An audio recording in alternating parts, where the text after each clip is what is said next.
મંગલમૂર્તિ મહાપ્રભુ શ્રી સહજાનંદ સુખરૂપ ભક્તિ ધર્મ સુત શ્રી હરિ સમૃ સદાય અનુપ પરમ કૃપાળુ છો તમે શ્રી કૃષ્ણ સર્વાધીશ પ્રથમ તમને પ્રણમો નમો વારંવાર હું શિષ્ય અનંત કોટી બ્રહ્માંડોના અધિપતિ પૂર્ણ પુરુષોત્તમ શ્રી સહજાનંદ સ્વામી મહારાજની જય, શ્રી સ્વામિનારાયણ ભગવાનની જય, શ્રી હરિકૃષ્ણ મહારાજની જય, શ્રી લક્ષ્મીનારાયણ દેવની જય, શ્રી નરનારાયણ દેવની જય, શ્રી ગોપીનાથજી મહારાજની જય,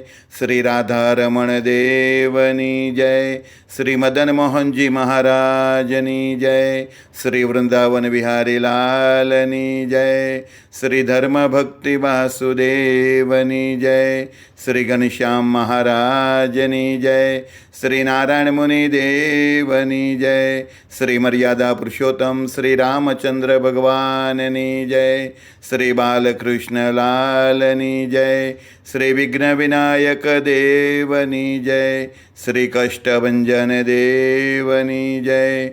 ઓમ નમઃ પાર્વતે પતે હર હર મહાદેવ હર. અખિલ બ્રહ્માંડ દક્ષિણ વિભાગ શ્રી લક્ષ્મીનારાયણ દેવ હરિકૃષ્ણ મહારાજની ગાદીને શોભાવડતા પરમ પૂજ્ય ધર્મ ધુરંધર 1008 વિદ્યમાન આચાર્ય સનાતનાચાર્ય મહાસમર્થ આચાર્ય ગુરુ શ્રી અજેન્દ્ર પ્રસાદજી મહારાજની જય, પરમ પૂજ્ય ધર્મ ધુરંધર 108 ભાવિ આચાર્ય શ્રી નુગેન્દ્ર પ્રસાદજી મહારાજની જય.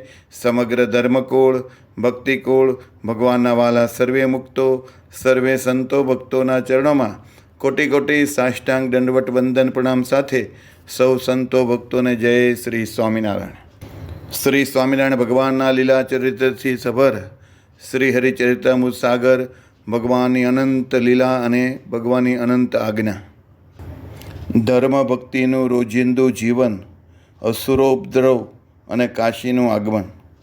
બાલશર્મા હવે પુત્ર ધર્મનું હિત વિચારીને પરમ રહસ્યરૂપ શિખામણની સાક્ષાત વાત કરે છે.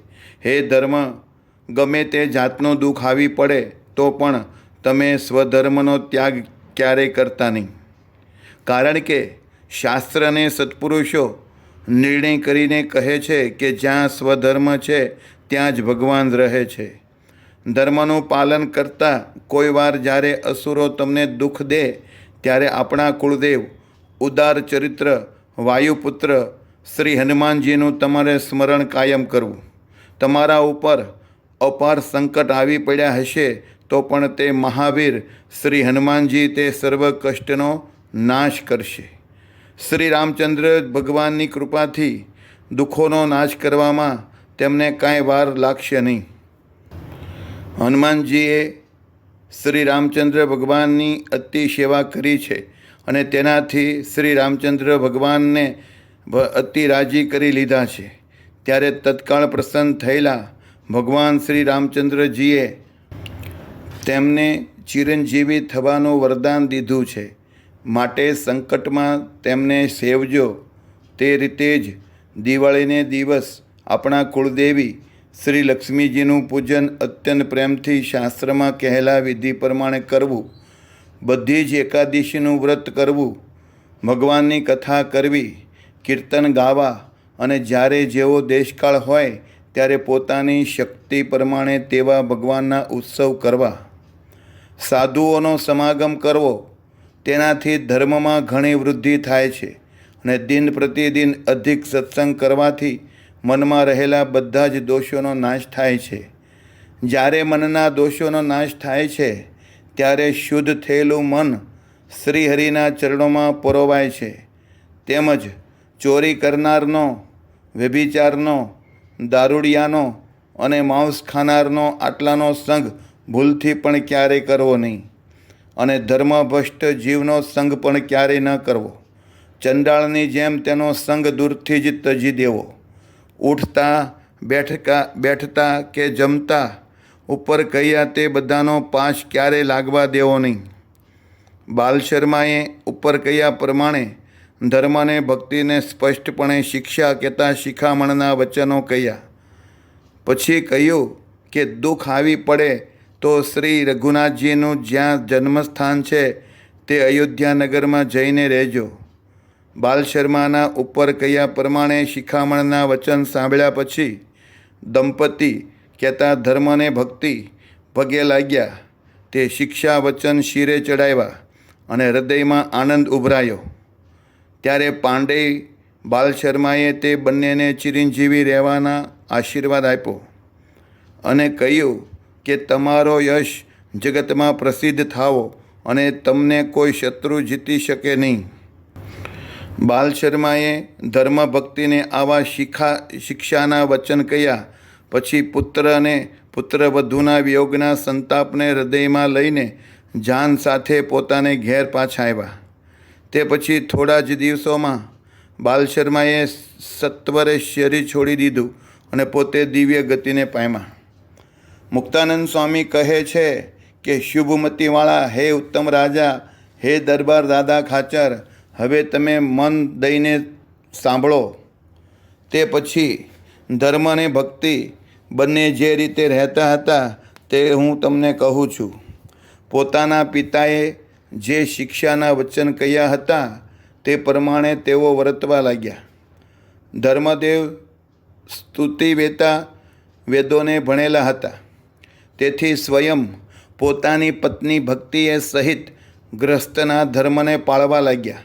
સંકટના સમયમાં પણ ક્યારેય ભૂલ ન થાય તેમ ધ્યાન દઈને બધા જ ધર્મોને યથાર્થ રીતે પાળતા હતા. ધર્મવાળા મનુષ્યનો સમાગમ હરખથી ઉત્સાહથી કરતા હતા. પોતાને મુખે બીજાના દોષોને કહેતા નહીં અને વ્યર્થ વાતોને તો દૂરથી જ તજી દેતા હતા. ધર્મદેવ એ રીતે રહેવા લાગ્યા કે જોનારા બધા જ લોકોના મનમાં તેઓ ગમવા લાગ્યા. તેથી લોકોએ તેમનું નામ જ ધર્મદેવ રાખી દીધું અને તેઓ બધી જ રીતે ઘણા જ ઉદાર સ્વભાવના હતા. તે પછી બધા જ લોકો તેમને ધર્મ આવા નામથી બોલાવા લાગ્યા. ધર્મ અને ભક્તિની મહત્તાને દેખીને તો બધો જ સમાજ તેમને વંશ થઈ ગયો. પરમ પવિત્ર તે બંને સ્વધર્મમાં નિષ્ઠા રાખીને શ્રી કૃષ્ણની ભક્તિ કરતા હતા. પંચવિષયથી વિરક્ત રહેતા હતા અને સૌ સાથે સુહદભાવ રાખતા હતા. તેથી ધર્મ ભક્તિ સમાજમાં શોભતા હતા. પરમ ભગવદીય ઉદાર ભાવનાવાળા તેઓ બંને સ્તુતિ અને સ્મૃતિના પ્રતિપાદન કરેલા શુભ સદાચારમય ધર્મમાં હંમેશા રહેતા હતા. શાસ્ત્રોમાં જે ધર્મ જેવી રીતે પાળવાના કયા હોય તે ધર્મને તે રીતે આદરભાવથી હંમેશા પાળતા હતા. ધર્મ અને ભક્તિ બંને સર્વે શુભ ગુણોના સાગર હોય તેવા થયા. જ્યારે જન્માષ્ટમી હોય ત્યારે નિર્મળ મનથી જાગરણે સહિત તેનું વ્રત કરતા હતા. તેમજ રામનવમીનું વ્રત પણ શુદ્ધ ભાવથી કરતા હતા. જે સમયે જે વ્રત કે ઉત્સવના દિવસો આવે ત્યારે તે ઉત્સવ અને વ્રતોને કાયમ કરતા હતા. તેમજ ભગવાનની મૂર્તિનું હૃદયમાં અખંડ ધ્યાન કરીને વાજિંત્ર વગાડીને ભગવાનના ગુણ કીર્તનોને પણ ગાતા હતા. એકાદશીનું વ્રત અખંડ રીતે કરતા હતા. ઉત્સાહપૂર્વક મુખે કીર્તન ગાતા અને કોઈ દિવસ ધર્મને છોડતા નહીં. આવી તો તેમણે એક ટેક લઈ લીધી હતી. તેવા સમયમાં એક દિવસ ધર્મની શ્રદ્ધાધિક પૂર્વની 12 પત્નીઓ જે ખૂબ પ્રેમ ધરાવતી હતી અને તેઓ સુંદર દિવ્ય દેહ ધારીને ત્યાં આવી. તેમને ધર્મ તથા ભક્તિ બંનેને દેખી. આ રીતે જે દર્શન દીધા તેને બીજા કોઈ પણ લોકોએ દેખ્યા નહીં. ધર્મદેવ રોજ ત્રિકાળ સંધ્યા અને પિતૃતર્પણ કર્મ કરતા હતા અને બાકીના સમયમાં સત્યશાસ્ત્રોના પઠન મનન આદિને નિત્ય કરતા હતા. ધર્મદેવ સદાચારાત્મક મહાન ધર્મને જીવનમાં ધારી રહ્યા હતા અને સમજણથી ભગવાનની ભક્તિ કરતા હતા આમ કરતાં કરતાં ઘણા મહિના વીતી ગયા ત્યારે ધર્મથી ભક્તિ દેવીમાં શ્રી રામ પ્રતાપજી પુત્રનો જન્મ થયો. વિક્રમ સંવત 1818ના શ્રાવણ સુદ આઠમના વર્ષમાં હર્ષજનક સંકર્ષ જેવા પુત્રનો જન્મ થયો. તે સમય શુભ માસ, શુભ તિથિ અને શુભ વાર હતો. તેથી તેઓ અત્યંત ઉદાર અને પ્રતાપી થયા હતા. રામ પ્રતાપજી દાનવીર, શૂરવીર, મહાતેજસ્વી અને મહાપ્રતાપી થયા હતા, જેને દેખીને પાપી લોકો થરથર ધ્રુજતા હતા. સ્વયં નિષ્પાપ હતા અને ભગવાનના પ્રતાપ સિવાય અન્ય કોઈનો પ્રતાપ તેઓ ક્યારેય માનતા નહીં. તે સમયમાં દુર્વાસાનો શાપ હોવાથી અપાર મુનિવર્યોએ જન્મ લીધા. પવિત્ર દ્વિજ બ્રાહ્મણ, ક્ષત્રિય અને વૈશ્ય કુળોને જોઈને તેમાં તે મુનિવરોએ મનુષ્ય દેહ ધર્યા.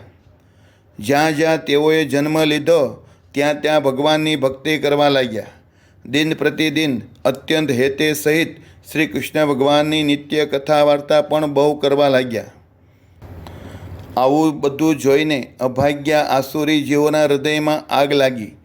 જ્યાંથી ત્યાંથી તે અસુરો તેમની પાછળ પડ્યા અને તત્કાળ ધર્મને મરીચી આદિક ઋષિઓની સાથે શત્રુભાવ શરૂ કર્યો. ધર્મને ભક્તિની સાથે જે અસુર લોકો જન્મ્યા હતા ત્યાં તે અસુરોએ વિઘ્નોની શરૂઆત કરી દીધી. તે અસુરો પોતાના મનમાં ધર્મ, ભક્તિ અને ઋષિઓનું શત્રુ માનવા લાગ્યા. જેમ જેમ ધર્મદેવને પીડા થાય તેમ તેમ બધા જ અધર્મી લોકો ત્યાં દુઃખ દેવા લાગ્યા.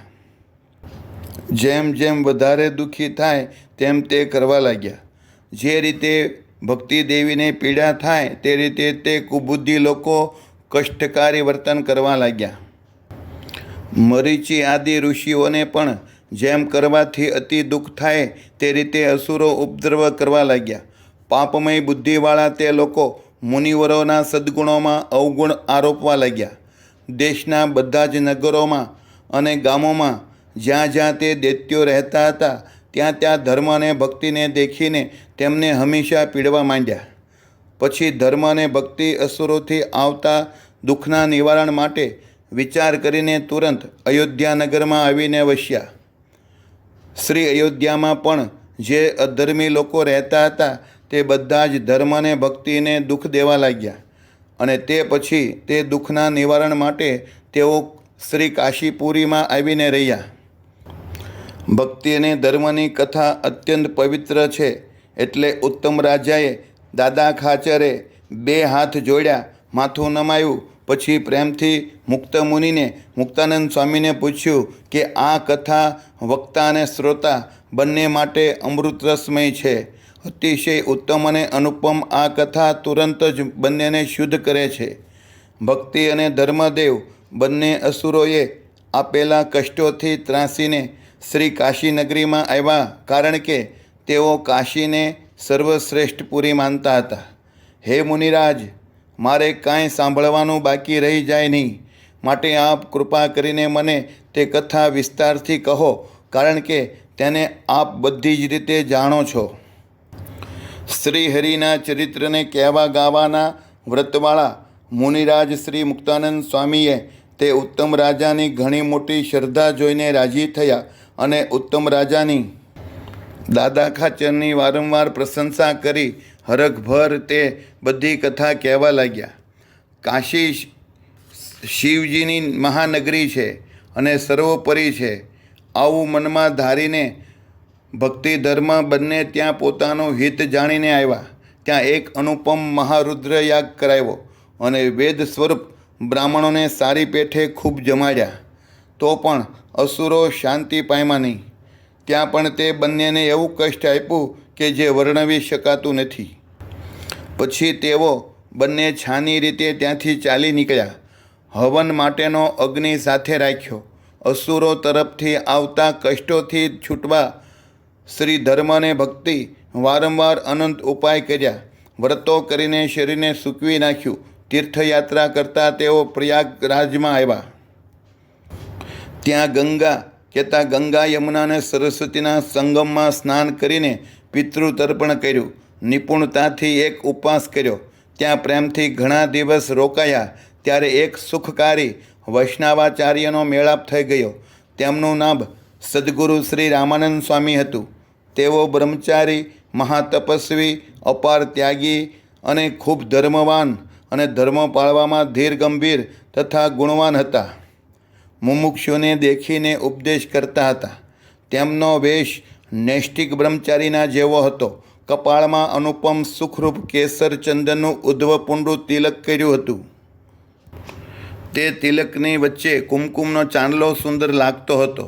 કંઠમાં બેવડી તુલસીની કંઠી ધારણ કરી હતી અને લોકહિતકારી તે સ્વામીજી ડાબા ખંભા ઉપર યજ્ઞોપવિત ધારણ કરી રહ્યા હતા.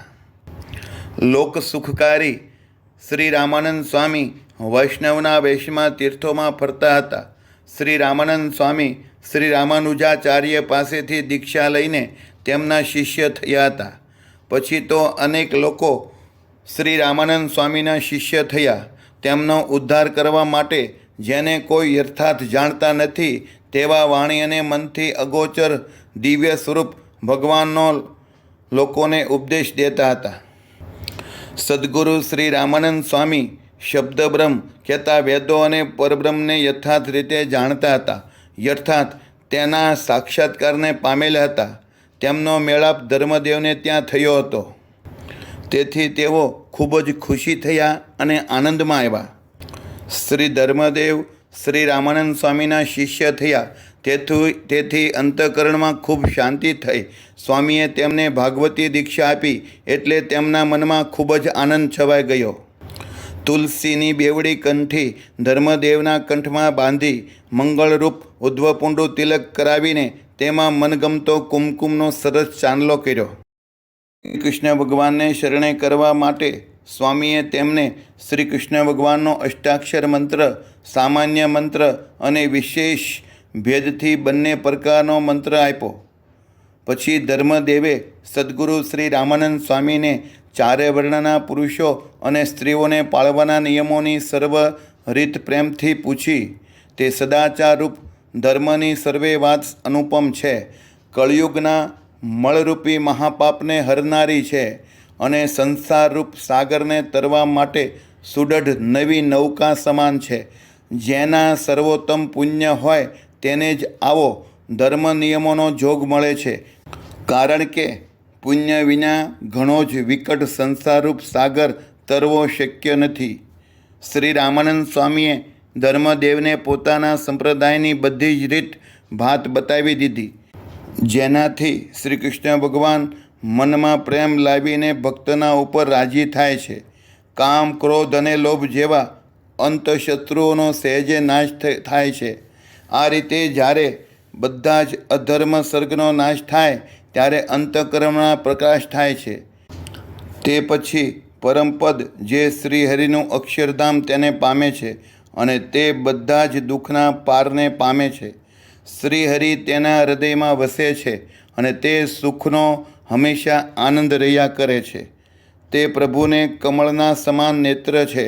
તેઓ સમગ્ર દુઃખોથી ભક્તોને છોડાવે છે અને અત્યંત કરુણારૂપી રસથી ભરપૂર છે. તેઓ નટવર નાગર અને સુખના સાગર છે અને ભક્તોને આનંદકારી છે. ઉત્તમ રાજાએ આ અનુપમ કથા સાંભળી. તેથી બે હાથ જોડ્યા અને પૂછ્યું કે હે મુનિવર, મને પહેલાં શ્રી રામાનંદ સ્વામીની વાત કહો. અને શ્રી રામાનંદ સ્વામીએ ધર્મદેવની આગળ જે સદાચારની વાત કહી તે કેવી રીતે કરી તે પણ મને કહો. ઉત્તમ રાજાનો પ્રશ્ન સાંભળીને શ્રી મુક્તાનંદ સ્વામી મનમાં ખૂબ જ રાજી થયા. પછી ઘણા પ્રેમથી ઉત્તમ રાજાના દાદા ખાચર પ્રત્યે કહેવા લાગ્યા, તે સદાચાર એવો છે કે સાંભળવાથી ઘણો આનંદ થાય છે. એટલે શ્રી રામાનંદ સ્વામી શ્રી ધર્મદેવના પ્રત્યે કહેવા લાગ્યા, ચારે વર્ણના જે સદાચારરૂપ ધર્મ છે તેને હું સંક્ષેપમાં ટૂંકમાં કહું છું.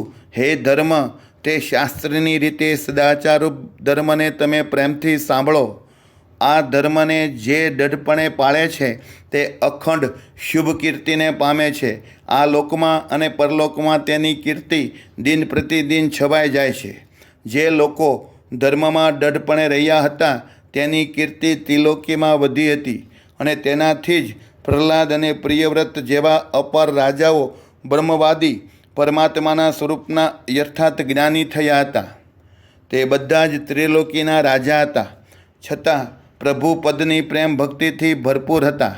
તેથી તેમણે સર્વે પ્રકારે કાળનો ત્રાસ છોડી દીધો અને ભગવાનના ચરણ સમીપે નિવાસ પામ્યા. સદાચારમય ભાગવત ધર્મનું પાલન કરીને તે સર્વે ભક્તો પરમપદને પામ્યા હતા. વેદો અને શાસ્ત્રોના રહસ્યરૂપ તે ભાગવત ધર્મ હવે હું તમને કહું છું. ધર્મ છે તે ત્યાગી, ગૃહી, નરનારી બધાને નિર્દોષ સ્નેહ કરાવે છે. માટે હે ધર્મ, તમે જ્યારે ઘેર જાઓ ત્યારે ત્યાં પણ ધર્મમાં રહેજો અને સૌને ધર્મમાં રાખજો, અર્થાત બીજા પાસે ખૂબ પળાવજો. ધર્મની સર્વોત્તમ રીત સમજીને તે પ્રમાણે ચાલવું. અસત્ય કહેતા મિથ્યા બાબતમાં પગ ક્યારે મૂકવો નહીં. જે મનુષ્ય ખોટે માર્ગે ચાલે છે તેનો જગતમાં અપયશ થાય છે, અબજસ મળે છે. હવે હું તમને શુદ્ધ, સુખદાયક અને ઉત્તમ ધર્મની વાત સંક્ષેપથી કહું છું. તે સાંભળીને ત્યાગી અને ગ્રસ્ત બધા જ પરમપદને પામે છે.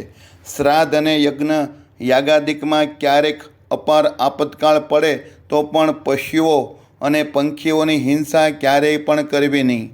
3 પ્રકારની સુરા અને 11 પ્રકારનું મધ તે ભૂલથી પણ ક્યારેય પીવું નહીં. કોઈ રોગ થયો હોય ત્યારે દારૂ અને માંસ ભેળવેલું ઔષધ પણ ક્યારેય ખાવું નહીં. યજ્ઞનું શેષ એવું માંસ તથા કોઈ દેવતાના નિવેદરૂપ માંસ તે થોડું પણ ખાવું નહીં.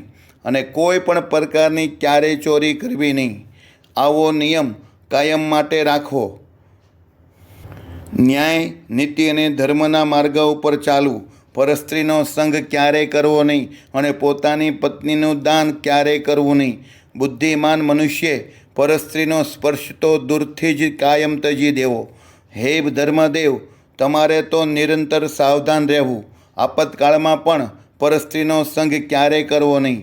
અને ત્યાગી સ્ત્રીઓએ વિવેક બુદ્ધિથી આ સમજવું અને પોતાના સમીપના સંબંધ સિવાયના કોઈ પણ અન્ય પુરુષોનો ક્યારેય સ્પર્શ કરવો નહીં.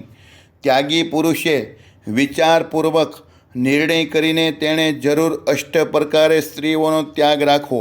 8 પ્રકારે સ્ત્રીઓનો ત્યાગ કાયમ માટે રાખવો. પરમ પવિત્ર અને સર્વોત્તમ એ અનાદિકાળની રીત છે. તેને ગુરુથી કે શાસ્ત્રમાંથી સાંભળીને મનમાં યાદ રાખવી જોઈએ. ક્યારેય આત્મઘાત કરવો નહીં. વિમુખના મુખથી કથા વાર્તા ક્યારેય સાંભળવી નહીં. જેનું રાંધેલું અન્ન ન ખપતું હોય તે કદાચ ભગવાનનો પ્રસાદ હોય તો પણ ક્યારેય ખાવો નહીં. કોઈના ઉપર મિથ્યા અપવાદ આરોપવો નહીં. કોઈની સાથે નિરર્થક કહેતા ખોટો વાદ વિવાદ ન કરવો અને પોતાના મુખે કરીને કોઈના વખાણ ન કરવા. કોઈને ગાળ તો ક્યારેય દેવી નહીં. આવી મનમાં વિચારીને દઢ ટેક રાખવી.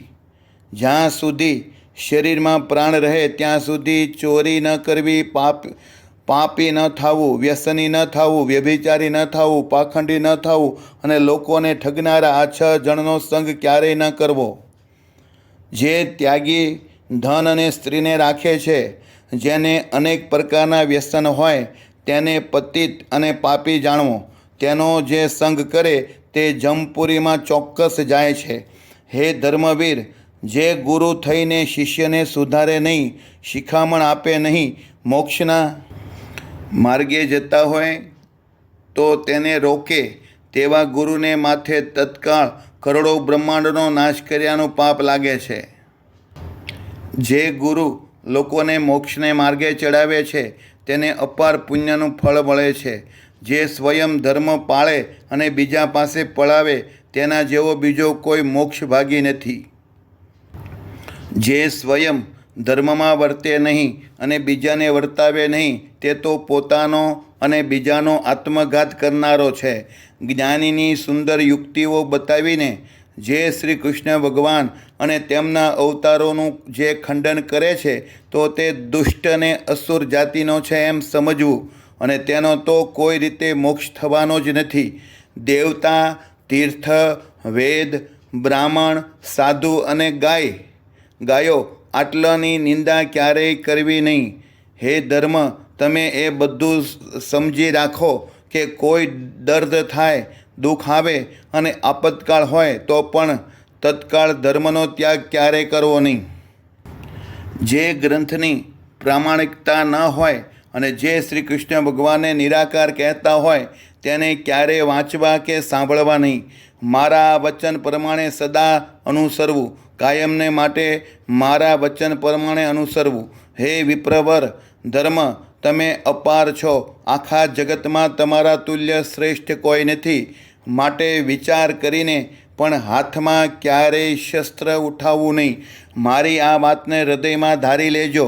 સૌને પોતપોતાના વર્ણ અને આશ્રમના ધર્મ જોઈને તે પ્રમાણે ચલાવજો અને મનમાં રાત દિવસ શ્રી કૃષ્ણ ભગવાનની ભાવથી ભક્તિ નિત્ય કરવી. પ્રતિદિન રાસ પંચાધ્યાયનો પાઠ કરવો.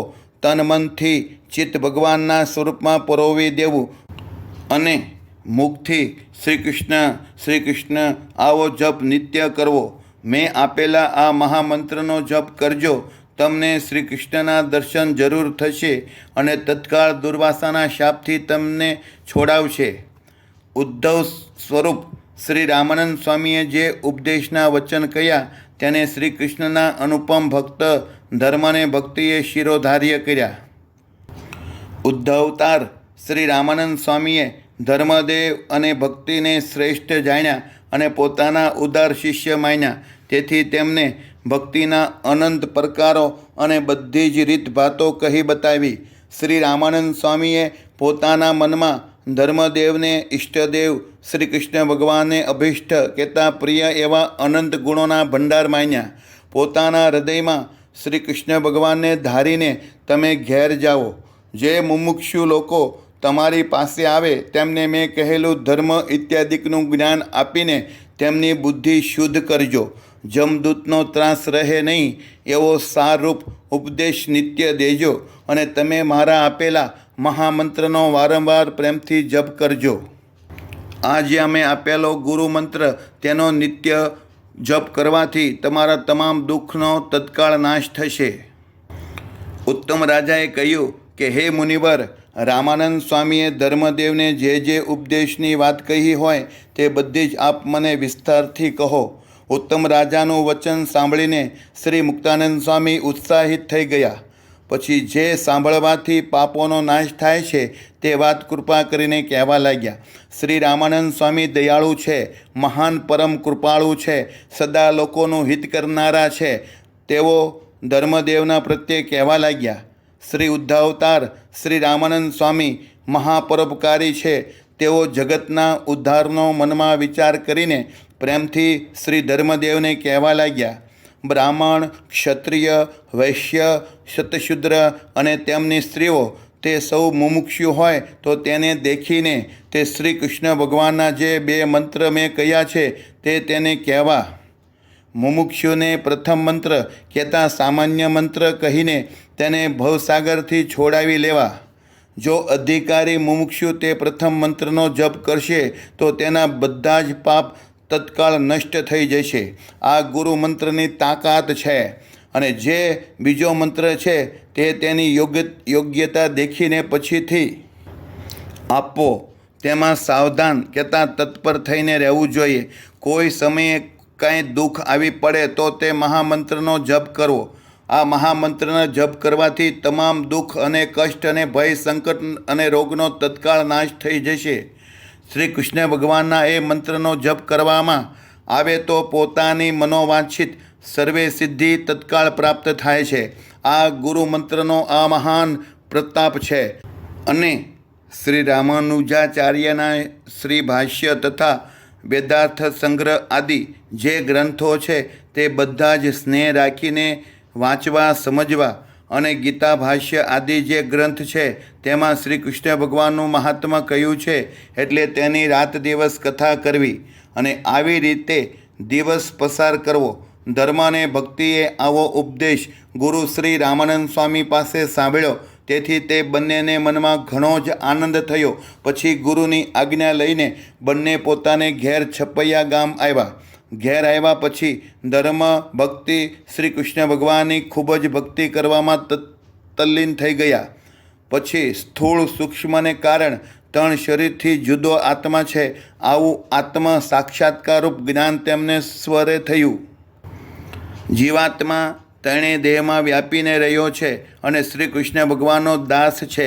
જીવ ઈશ્વરને માયાના પ્રેરક એક શ્રી કૃષ્ણ ભગવાન જ સર્વોપરી છે. યથાર્થ જ્ઞાન થવાથી ધર્મદેવે ઉપર કયા મુજબનો નિશ્ચય કર્યો અને તત્કાળ આ જગત મિથ્યા કહેતા નાશવંત માન્યું. પછી નિરંતર શ્રી કૃષ્ણ ભગવાનનું ધ્યાન અને રટણ કરવા લાગ્યા. શ્રી કૃષ્ણ સિવાય બીજો શબ્દ મુખથી બોલતા નહીં. શુદ્ધ હૃદયવાળા ધર્મદેવને જોઈને દેવી જીવો કહેતા લોકો બોલવા લાગ્યા કે જે સનાતન ધર્મ કહેવાય છે તે જ આ ધર્મદેવ છે. તે સિવાય આવું જીવન કે વર્તન હોઈ શકે નહીં. જે દેવી જીવો હતા તેમણે તો તત્કાળ અસુર ગુરુઓને છોડી દીધા અને ધર્મદેવના શરણમાં આવવા લાગ્યા. તેમણે અધર્મ માર્ગને તોડી નાખ્યો. ધર્મદેવની આજ્ઞા પાળીને જે લોકો શ્રી કૃષ્ણના દાસ કહેતા ભક્ત થયા, જગતમાં તેમનો મહાન યશ થયો, ખૂબ સુખી થયા અને તેમને જન્મ મરણનો ભય નષ્ટ થઈ ગયો. જે ચારે વર્ણના ધર્મદેવના શિષ્યો હતા તેઓ વારંવાર ધર્મદેવની પૂજા કરવા લાગ્યા. બ્રાહ્મણ, ક્ષત્રિય, વૈશ્ય અને શૂદ્ર આ ચારેય વર્ણના ધર્મદેવના જે શિષ્યો હતા તે વારંવાર શ્રી ધર્મદેવની પૂજા કરવા લાગ્યા અને અન્ન, ધન અને વસ્ત્ર અપાર લાવીને આપવા લાગ્યા. તેનાથી શ્રી ધર્મદેવની સંપત્તિ વધી ગઈ. દુઃખ અને દારિદ્ર્ય દૂર થઈ ગયા અને કોઈ વિપત્તિ રહી નહીં. આ પ્રમાણે ઘણા દિવસ વ્યતીત થઈ ગયા. તે પછી ધર્મદેવે પોતાના પુત્ર શ્રી રામ પ્રતાપજીનો યજ્ઞોપવિત સંસ્કાર કર્યો. તે પ્રસંગે બહુ મોટો ઉત્સવ થયો અને તેમાં ઘણા જ બ્રાહ્મણોને ખૂબ જમાડ્યા. તે ઉત્સવ દેખીને દૈત્યો બહુ ખીજાયા, રાક્ષસો બહુ બળ્યા. સૌ ધર્મના અવગુણોને પરસ્પર ઉપજાવીને કહેવા લાગ્યા. અપાર અસુરો ભેળા થયા અને તે ગમાર લોકો ધર્મની સંપત્તિને લૂંટી ગયા.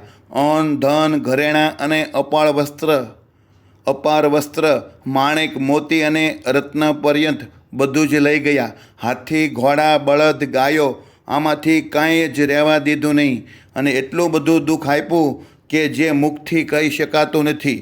ધર્મદેવ એટલા નિર્ધન થઈ ગયા કે ઘરમાં થોડું પણ અનાજ રહ્યું નહીં, કપડાં પણ રહ્યા નહીં. શરીરે કલેશ સહન કરવાનું થયું. તે સમયે અસુરો તરફથી એવું દુઃખ આવ્યું કે તેમને કંદ, ફળ, ફૂલ ખાવા પડતા.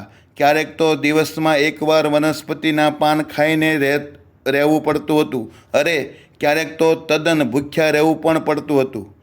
ધર્મદેવનું આટલું બધું દુઃખ દેખીને તે અભાગ્યા અસુરો નિર્ભય થઈને હાંસી અને ઠઠ્ઠા મશ્કરી કરવા લાગ્યા કે ધર્મ અને ભક્તિના સુખને તો જુઓ.